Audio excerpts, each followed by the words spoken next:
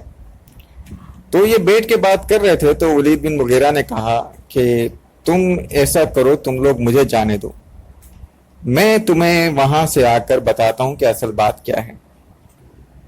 اچھا جی، ولید بن مغیرہ رسول کریم صلی اللہ علیہ وآلہ وسلم کے پاس آئے اور کہا میں آپ سے کچھ بات کرنا چاہتا ہوں۔ رسول اللہ صلی اللہ علیہ وآلہ وسلم نے کہا جی کیجئے۔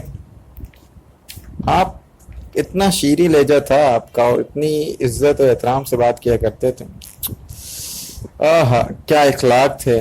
آج ہمارا ان اخلاق سے دور دور کا واسطہ نہیں رہ گیا، کہنے کو ہم اس نبی کے صلی اللہ علیہ وآلہ وسلم کی امتی ہیں۔ بہرحال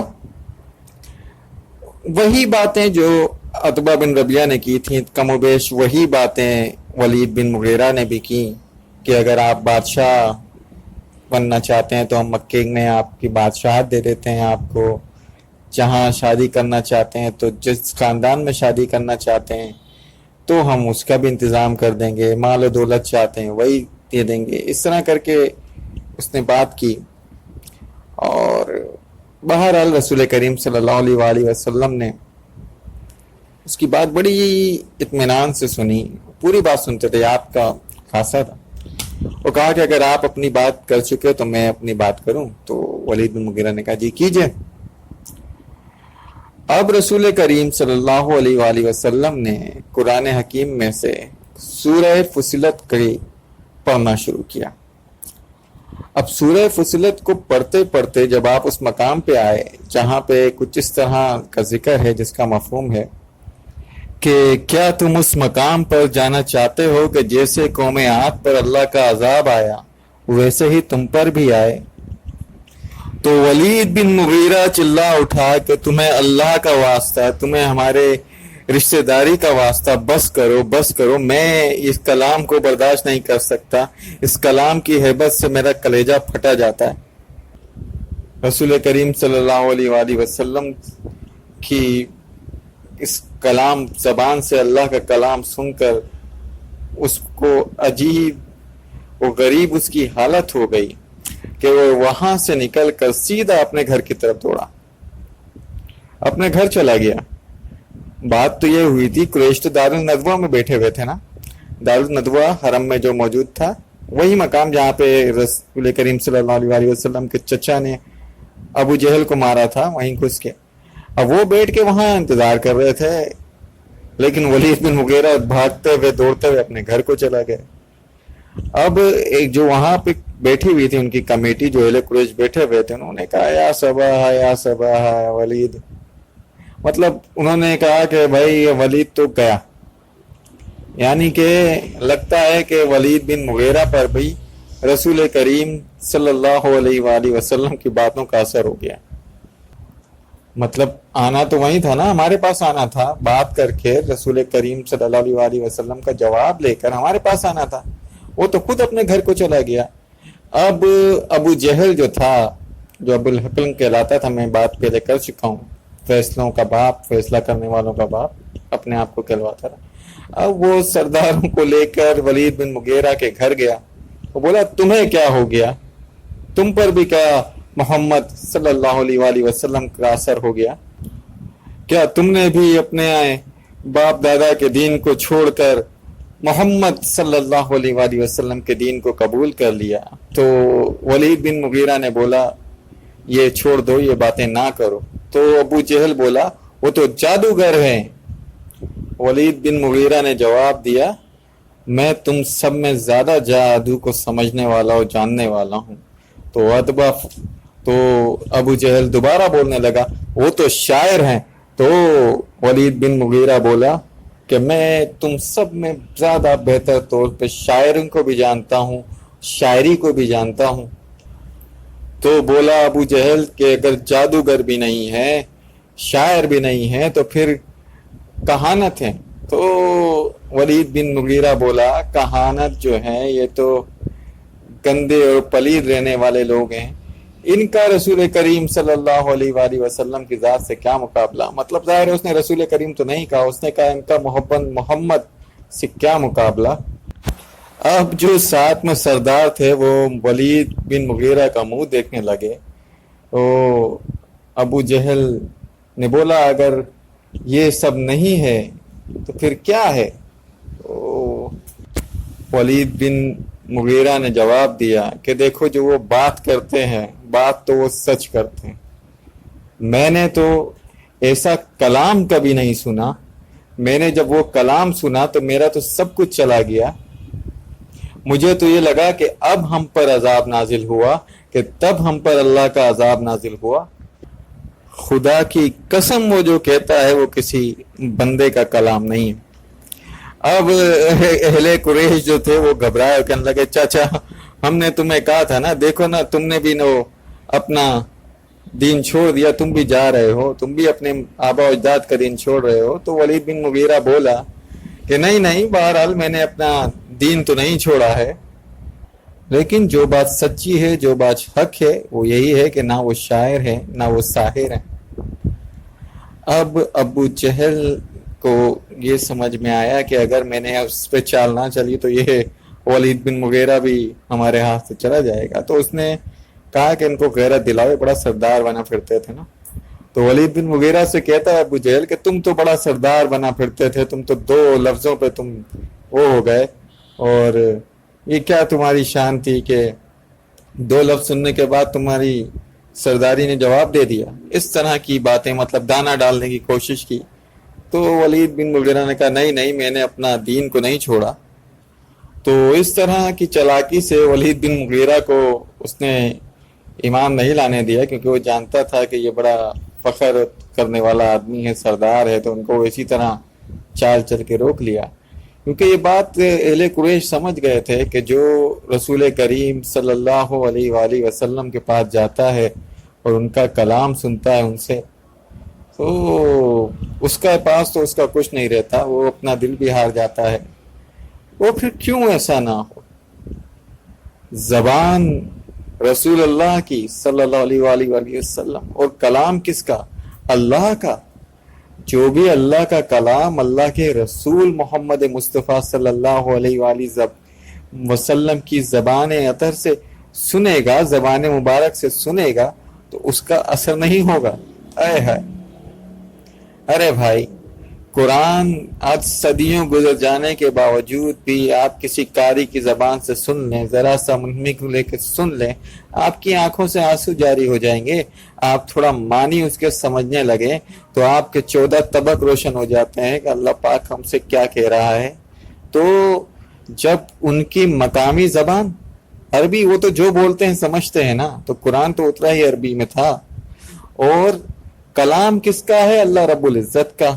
اور اس کلام کو بیان کس کی زبان سے کیا جا رہا ہے؟ محمد مصطفیٰ صلی اللہ علیہ وآلہ وسلم کی زبان سے. تو پھر وہ کیوں نہ اثر کرے سینوں پر، وہ کیوں نہ اثر کرے دلوں پر؟ اچھا جی، اسی دوران حضرت ابو ذر غفاری رضی اللہ تعالیٰ عنہ بڑے مشہور صحابی ہیں اللہ کے رسول کے صلی اللہ علیہ وآلہ وسلم. انہوں نے بھی پتہ چلا کہ ایک نبی کا ظہور ہوا ہے مکے میں، اور لوگوں کی متضاد باتیں بھی سنی. کوئی شاعر کہتا ہے، کوئی کاہن کہتا ہے نعوذ باللہ، کوئی جاز ساحر کہتا ہے. تو ان کے ایک بھائی تھے انیس، وہ بڑے مشہور شاعر تھے اور 3 مرتبہ مقابلہ جیت چکے تھے شاعری کا. تو حضرت ابو ذر غفاری رضی اللہ تعالیٰ عنہ نے ان کو بھیجا مکے کہ تم جاؤ، تمہیں تو شاعری کا پتہ ہے، تم جا کے پتہ کرو کہ یہ شاعری ہے یا یہ اللہ کا کلام ہے، شاعری ہے یا کوئی اور چیز ہے. بہرحال وہ حضرت ابو ذر غفاری رضی اللہ تعالیٰ عنہ کے بھائی جناب انیس صاحب آئے مکے میں، اور 2-3 مہینے رہے، اور 2-3 مہینے بعد واپس چلے گئے. ادھر سے معلومات لی، ادھر سے معلومات لی، جیسے تیسے انہوں نے کیا. جب حضرت ابو ذر غفاری رضی اللہ تعالیٰ عنہ کے پاس پہنچے تو انہوں نے پوچھا تو کوئی واضح ان کے پاس جواب ہی نہیں تھا.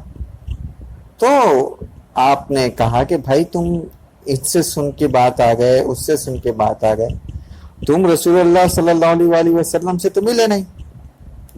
تم ان سے ملتے، ان سے گفتگو کرتے، ان کی بات سنتے، ان کے کلام سنتے، تب واضح ہوتا کہ بھائی وہ شاعر ہیں یا اللہ کے رسول ہیں صلی اللہ علیہ وآلہ وسلم. اب تم یہ سنبھالو یہاں کا کاروبار، میں خود جاتا ہوں مکے. اب یہ مکے آ گئے. اب مکے آ گئے، مکے میں کوئی جان پہچان والا تو تھا نہیں آپ کا. وہ مکے میں اس وقت ماحول یہ تھا کہ قریش نے اتنا دل ان کے کہنے سخت ہو گئے تھے کہ جو رسول کریم صلی اللہ علیہ وآلہ وسلم کے بارے میں پوچھتا تھا اس کو زد و کوب کھاتے تھے. اچھا، یہ بات جناب حضرت ابو ذر غفاری کو جب معلوم ہوئی کہ اس طرح کے معاملات ہیں، ان کے بھائی نے ان کو اطلاع دے دی تھی. اب وہ وہاں اب بنو غفار کے تھے، حضرت ابو ذر غفاری وہ یہ سوچ رہے تھے کہ کوئی بنو غفار کا کوئی ملے تو اس سے پوچھ لوں. وہاں نہ رہنے کا معاملہ، نہ ٹھہرنے کا معاملہ، نہ کھانے پینے کا معاملہ. اب وہ بیچارے آب زمزم پیتے اور اس میں تھے کہ کوئی رستہ بنے کہ رسول کریم صلی اللہ علیہ وآلہ وسلم سے ملاقات ہو. ان کے 3 دن گزر گئے. تیسرے دن رات میں آپ بیٹھے تھے حرم میں، اور وہاں پہ 2 بت تھے، اساف اور نائلہ. میں پہلے ذکر کر چکا ہوں. یہ اساف اور نائلہ بت نہیں تھے، اصل میں انسان تھے. تو یہ جنہوں نے زنا کاری کی حرم میں، تو اللہ کا ان پر عذاب نازل ہوا، یہ بت بن گئے. تو ان کو عبرت کے طور پہ وہاں رکھا گیا تھا، اور آہستہ آہستہ پھر جی وہ بھگوان بن گئے، ان کی پوجا ہونے لگی. تو 2 عورتیں وہاں آئیں اور اس کی پوجا کرنے لگیں، چومنے چاٹنے لگیں. تو حضرت ابو ذر غفاری نے ان پر کہا تف ہے تم پر، تم کیسی، یہ جو خود زانی تھے ان کو تم نے بھگوان کا درجہ دے دیا، ان کو تم نے خدا کا درجہ دے دیا، ان کی پوجا کر رہی ہو تم. یہ تو زنا کر رہے تھے، اور وہ جانتے تھے کیونکہ ان کے بھائی شاعر تھے اور اپنے شہر میں ذکر کر چکے تھے. تو وہ دونوں عورتیں چیختی چلاتی ہوئی بھاگیں کہ ہمارے خداؤں کو ایسا کہہ دیا، اور وہ بھاگیں، اور اب رستے سے وہاں سے آ رہے تھے رسول کریم صلی اللہ علیہ وآلہ وسلم، اور آپ کے ساتھ تھے حضرت ابوبکر صدیق رضی اللہ تعالیٰ عنہ۔ اب رسول کریم صلی اللہ علیہ وآلہ وسلم نے جب خواتین کو اس طرح دیکھا تو حضرت ابوبکر صدیق سے کہا کہ روکو، ان سے پوچھو کیا بات ہے، ان پر کس نے ظلم کیا۔ ان عورتوں کو روکا تو انہوں نے بتایا جی فلاں فلاں جگہ پر